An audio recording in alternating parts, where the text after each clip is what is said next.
নাতিন বা পুতিনকে ঠাট্টা ছলে অনেকে গিন্নি বলে, ছোট বউ বলে, তাদের সাথে কি নানা দাদার বিবাহ বৈধ হবে? আস্তাগফিরুল্লাহ। নানা বা দাদা তারা নাতি বা পত্নীর সাথে বিবাহ কখনো বৈধ নয়, হারাম।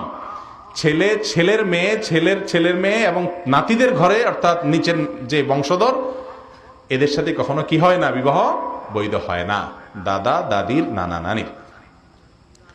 আর এই যে দুষ্টামি করা হয়, গিন্নি ছোট বউ এটা সেটা, আমাদের দেশে মনে করা হয় দাদা নানা হলে কিছু বদমাইশি কথা বলতে পারে নাতিদের সাথে, এরকম একটা রাইট আছে, এরকম মনে করে না? এটা হলো মূর্খতা, এটা হলো মূর্খতা। কেন মূর্খতা? কারণ কোরআন কারীমে আল্লাহ রাব্বুল আলামিন বাপের পূর্বপুরুষ, মায়ের পূর্বপুরুষ যারা অর্থাৎ দাদা নানা তাদের বাপ যারা আছে তাদেরকে আবা বলেছেন আল্লাহ তাআলা, আবা অর্থাৎ তোমাদের পূর্বপুরুষরা, বাপের বাপ তার বাপ, মায়ের বাপ তার বাপ, মায়ের মা তার মা, এভাবে উপরের দিকে যারা আছেন তারা সবাই বাপের মতো মায়ের মতো। বাপ মাকে যেরকম সম্মান করতে হয় তাদেরকে এরকম সম্মান করতে হয়, তাদের সাথে ফাইজলামতি করা জায়েজ নাই, তারাও ফাইজলামি করে খারাপ কোনো কথা দুষ্টমি করা জায়েজ নাই। নাতি নাতনিরাও মনে করে দাদা নানা দাদি নানি তাদের সাথে দুষ্টামি বাদরামি খোসাখুসি করা যায়, খবরদার, এটা কোনো ইসলামের কালচার না, এবং এই ভুলটার মধ্যে আমরা অনেকে লিপ্ত। আল্লাহ তাআলা বোঝার তৌফিক দান করুন।